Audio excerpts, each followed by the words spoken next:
Tiga pemain PSM Makassar yang akumulasi kartu kuning bisa tampil saat melawan Persija Jakarta. PT Liga Indonesia baru memastikan hukuman akumulasi tidak berlaku di laga tunda.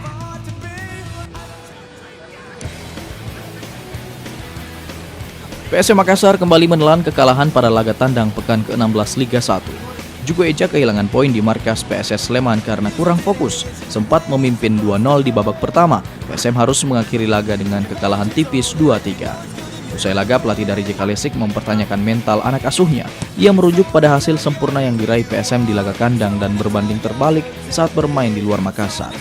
Mental dan karakter bermain tersebut ikut berpengaruh atas rentetan hasil minor yang diraih PSM di laga tandang.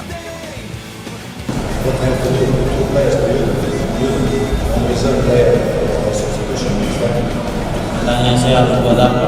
Pasang 2 orang untuk jaga hidup gitu maksudnya.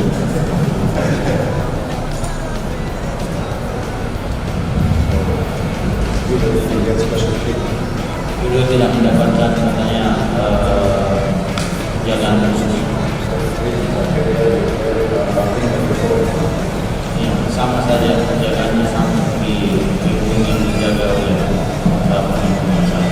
PSM tercatat belum pernah menang dari 5 laga tandang yang telah dilakoni. Juku Eja menelan 4 kekalahan dan sekali imbang. Hasil tersebut membuat pelatih dari JK Lesik menjanjikan evaluasi. PSM harus bangkit dan tampil lebih baik di laga selanjutnya. Wahyu Saputra, Celebes TV.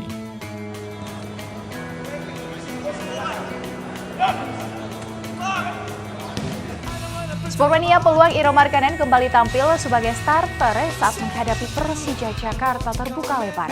Penyerang asal Finlandia tersebut menjadi opsi terakhir di posisi striker setelah Ferdinand Sinaga dan P. Junior dipastikan absen.